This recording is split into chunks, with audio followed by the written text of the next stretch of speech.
हम जानेंगे endocrine system होता क्या है, ग्लैंड्स क्या होती हैं, कितने टाइप की होती हैं, हॉर्मोन्स क्या होते हैं, उनका काम क्या होता है और एंडोक्राइन सिस्टम के अंदर कौन कौन सी ग्लैंड्स आती हैं, उनके क्या लोकेशन है और क्या फंक्शन है। ये सब कुछ आज की वीडियो में हम स्टडी करेंगे।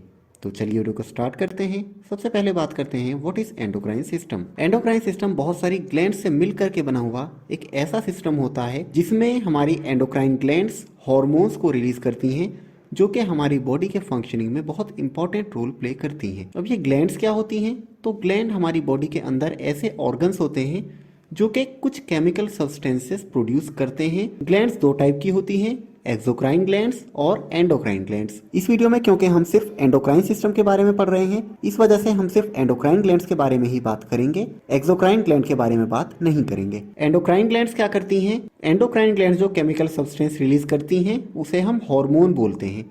हार्मोन क्या होते हैं? हार्मोन्स ऐसे केमिकल मैसेंजर मॉलिक्यूल्स होते हैं जो कि हमारी बॉडी में कंट्रोल एंड कोऑर्डिनेशन का फंक्शन परफॉर्म करते हैं। अब आप सोच रहे होंगे कि मैंने कंट्रोल एंड कोऑर्डिनेशन की बात यहाँ पर क्यों की, जबकि कंट्रोल एंड कोऑर्डिनेशन का काम तो नर्वस सिस्टम करता है। तो आप बिल्कुल सही सोच रहे हैं, क्योंकि कंट्रोल एंड कोऑर्डिनेशन का जो प्राइमरी रोल है वो नर्वस सिस्टम ही प्ले करता है। एंडोक्राइन सिस्टम क्या करता है? कंट्रोल एंड कोऑर्डिनेशन का सेकेंडरी रोल प्ले करता है। कुछ इस तरह से हम समझ सकते हैं। तो ये तो मेजर डिफरेंस है जो कि मैंने आपको अभी समझने के लिए बोला।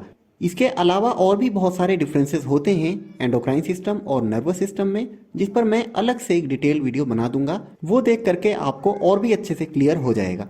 फिलहाल हम एंडोक्राइन सिस्टम पर फोकस करते हैं। तो अभी तक मैंने आपको क्या बताया? मैंने बताया कि एंडोक्राइन सिस्टम होता क्या है। ये कंट्रोल एंड कोऑर्डिनेशन में हेल्प करता है। किसके थ्रू? ग्लैंड्स के थ्रू। ग्लैंड्स क्या करती हैं? हार्मोन्स रिलीज करती हैं। हार्मोन्स का क्या काम होता है? इन्हें हमारी एंडोक्राइन ग्लैंड्स सिक्रीट करती हैं, जो कि डायरेक्टली ब्लड में एब्जॉर्ब हो जाते हैं और ब्लड उन्हें through out the body carry करके ले जाता है जहां जहां भी रिक्वायरमेंट होती है। तो बहुत सारी एंडोक्राइन ग्लैंड्स होती हैं, लेकिन कुछ मेजर ग्लैंड्स के बारे में ही हम पढ़ेंगे, जिनमें से क्वेश्चन पूछे जाते हैं जो आपके लिए इंपॉर्टेंट है। कौन कौन सी ग्लैंड्स हैं ये? सबसे पहले है pituitary gland, pineal gland, thyroid gland, parathyroid gland, adrenal gland, pancreas और सेक्स ग्लैंड्स। तो वन बाय वन इन सभी के बारे में हम पढ़ लेते हैं। सबसे पहले बात करते हैं हम पिट्यूटरी ग्लैंड की। पिट्यूटरी ग्लैंड एंडोक्राइन ग्लैंड्स में सबसे छोटी ग्लैंड होती है। पिट्यूटरी ग्लैंड की लोकेशन क्या है? ये हमारी क्रेनियल कैविटी में, मतलब ब्रेन वाला जो पार्ट होता है हमारा, उसके अंदर होती है और हाइपोथैलेमस से कनेक्टेड होती है। पिट्यूटरी ग्लैंड का मेन फंक्शन क्या होता है? ये हमारे बॉडी के अंदर दूसरी जितनी भी एंडोक्राइन ग्लैंड्स हैं उनको कंट्रोल करती है। अगर पिट्यूटरी ग्लैंड नहीं होगी तो दूसरी एंडोक्राइन ग्लैंड्स भी फंक्शन नहीं कर पाएंगी। और पिट्यूटरी ग्लैंड को कौन कंट्रोल करता है?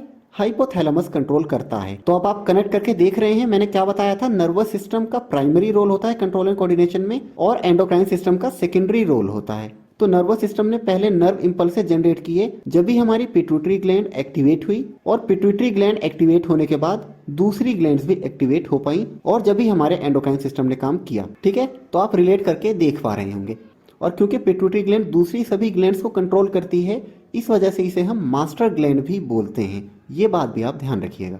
दूसरी ग्लैंड्स को एक्टिवेट करने के अलावा पिट्यूटरी ग्लैंड का और क्या क्या फंक्शन होता है? तो ये हमारी ग्रोथ को कंट्रोल करती है, हमारा मेटाबॉलिज्म, हमारा sexual maturation, reproduction, blood pressure वगैरह वगैरह, इस टाइप के बहुत सारे फंक्शंस कंट्रोल करती है हमारी पिट्यूटरी ग्लैंड। अब बात करते हैं हम अगली ग्लैंड की, जो कि है पीनियल ग्लैंड, या कुछ लोग इसे पाइनियल ग्लैंड भी बोल देते हैं। इसके अलावा पीनियल ग्लैंड को हम थर्ड आई भी बोलते हैं। ये हमारी क्रेनियल कैविटी में, मतलब ब्रेन के अंदर ही होती है, एपिथैलेमस में, जहां हमारे ब्रेन के दो हाफ्स एक दूसरे से ज्वाइन होते हैं, वहां पर इसकी लोकेशन होती है। फंक्शन क्या होता है इसका? इसका फंक्शन होता है मेलाटोनिन हार्मोन को रिलीज करना। मेलाटोनिन हार्मोन क्या है? स्लीप हार्मोन भी हम इसे बोलते हैं, जिसकी वजह से आपकी बॉडी का जो सर्केडियन रिदम है वो कंट्रोल होता है। अब ये सर्केडियन रिदम क्या है? तो सर्केडियन रिदम हमारी बॉडी के अंदर एक बायोलॉजिकल क्लॉक होती है, उसे हम बोलते हैं। आपने देखा होगा कुछ लोगों की आदत होती है वो देर से ही सोते हैं, कुछ लोग जल्दी ही सोते हैं। अब अगर कोई डेली लेट सोता है और आप उसे जल्दी सोने को बोलें तो बेड पर लेट कर भी उसे नींद नहीं आएगी, क्योंकि उसकी बॉडी की जो बायोलॉजिकल क्लॉक है वो उस टाइप से ही सेट है। लेकिन ऐसा नहीं है कि हम अपने सर्केडियन रिदम को बिल्कुल भी नहीं बदल सकते। ग्रेजुअली हम उसमें चेंजेस ला सकते हैं, धीरे धीरे। आगे बात करते हैं हम थायराइड ग्लैंड की। थायराइड ग्लैंड हमारी बॉडी की लार्जेस्ट एंडोक्राइन ग्लैंड होती है। लोकेशन क्या होती है थायराइड ग्लैंड की? ये लोकेटेड होती है हमारी नेक में, नेक में किस जगह? ट्रैकिया के आगे और लैरिंक्स के ठीक नीचे, जैसा कि आपको इस इमेज में दिख रहा है। थायराइड ग्लैंड का फंक्शन क्या होता है? तो इसका फंक्शन होता है हमारे बॉडी के मेटाबॉलिज्म को कंट्रोल करना, मतलब हमारा जो डाइजेशन होता है उसको कंट्रोल करना। थायराइड ग्लैंड की माल फंक्शनिंग में एक डिजीज हमें हो जाती है जिसे हम गोइटर बोलते हैं। जैसा कि आपको इस पिक्चर में दिख रहा है, एक गोइटर डिजीज के पेशेंट की नेक कैसी दिखती है। अब बात करते हैं हम पैराथायरॉयड ग्लैंड की। पैराथायरॉयड ग्लैंड की लोकेशन कहाँ होती है? ये थायराइड ग्लैंड के पोस्टीरियर सरफेस में होती है। फंक्शन क्या होता है इसका? ये हमारे ब्लड कैल्शियम लेवल को रेगुलेट करती है बाय स्टिमुलेटिंग बोन ब्रेकडाउन। और अगर पैराथायरॉयड हार्मोन बहुत ज्यादा अमाउंट में हमारी बॉडी में बनने लगता है तो उससे क्या होता है? हमारा बोन मास कम होने लगता है। अब बात करते हैं हम एड्रेनल ग्लैंड की। लोकेशन क्या होती है एड्रेनल ग्लैंड की? ये हमारी किडनीज के टॉप सरफेस पर होती हैं, एक कैप की तरह। जैसे पेन के ऊपर कैप होता है, कुछ ऐसे ही एड्रेनल ग्लैंड्स हमारी किडनीज के ऊपर होती हैं। इनका काम क्या होता है? तो ये बहुत सारे फंक्शंस परफॉर्म करती हैं। अगर कुछ मेजर फंक्शंस की बात की जाए तो वो है हमारा स्ट्रेस मैनेजमेंट में हेल्प करती है। ये स्केलेटल मसल्स में जो ब्लड फ्लो होता है उसको इंक्रीज करती है, हमारे हार्ट रेट को और हार्ट की जो कॉन्ट्रैक्शन एबिलिटी है उसको इंक्रीज करती है। इसके अलावा ऑक्सीजन कंजम्पशन को भी ये इंक्रीज करती है एड्रेनल ग्लैंड्स। अब बात करते हैं हम पैंक्रियास की। तो स्टूडेंट्स, पैंक्रियास एक स्पेशल टाइप की ग्लैंड होती है। कैसी ग्लैंड? ये मिक्स्ड ग्लैंड होती है, मतलब ये एंडोक्राइन फंक्शंस भी परफॉर्म करती है और एक्सोक्राइन फंक्शंस भी परफॉर्म करती है। तो क्योंकि इस वीडियो में हम सिर्फ एंडोक्राइन सिस्टम के बारे में स्टडी कर रहे हैं, इसलिए हम सिर्फ पैंक्रियास के एंडोक्राइन फंक्शन के बारे में ही पढ़ेंगे। लोकेशन क्या है पैंक्रियास की? तो ये हमारे स्टमक के थोड़ी डाउन होती है। और अगर पैंक्रियास के एंडोक्राइन फंक्शन की बात करें तो इसके अंदर बहुत सारे सेल्स होते हैं जिन्हें हम आइलेट्स ऑफ लैंग्रेहंस बोलते हैं। कौन कौन से सेल्स हैं? Alpha cells, beta cells, delta sales और पॉलीपेप्टाइड सेल्स। जो इंपॉर्टेंट हैं वो अल्फा और बीटा सेल हैं, इसलिए हम इनके बारे में ही पढ़ेंगे। अल्फा सेल्स क्या करते हैं? ये एक हार्मोन रिलीज करते हैं जिसका नाम है ग्लूकागॉन। ग्लूकागॉन क्या करता है? हमारे ब्लड ग्लूकोज लेवल को इंक्रीज करता है। और बीटा सेल्स क्या करते हैं? बीटा सेल्स एक हार्मोन रिलीज करते हैं जिसे बोलते हैं इंसुलिन। इंसुलिन क्या करता है?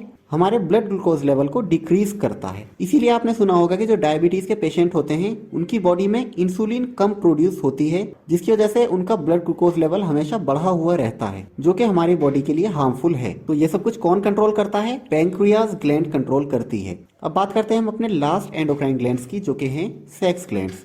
लोकेशन क्या होती है सेक्स ग्लैंड्स की? पेल्विक कैविटी में ये होती हैं। फंक्शन क्या है? अगर बात की जाए मेल्स की तो मेल्स में टेस्टिस होते हैं जो कि सिक्रीट करती हैं टेस्टोस्टेरोन हार्मोन को, जो कि मेल सेक्स कैरेक्टरिस्टिक्स को डेवलप करते हैं। जबकि अगर फीमेल सेक्स ग्लैंड्स की बात की जाए तो उनमें ओवरीज होती हैं जो कि सिक्रीट करती हैं एस्ट्रोजन और प्रोजेस्टेरॉन, जो कि हेल्प करती हैं फीमेल सेक्स कैरेक्टरिस्टिक्स को डेवलप करने में। ठीक है स्टूडेंट्स, तो सभी एंडोक्राइन ग्लैंड्स के बारे में मैंने आपको बता दिया है। आई होप एंडोक्राइन सिस्टम आपको बहुत अच्छे से समझ आ गया है। कैसी लगी आपको वीडियो कमेंट्स में लिखकर ज़रूर बताएं। मिलते हैं इसी तरह की किसी नई वीडियो में।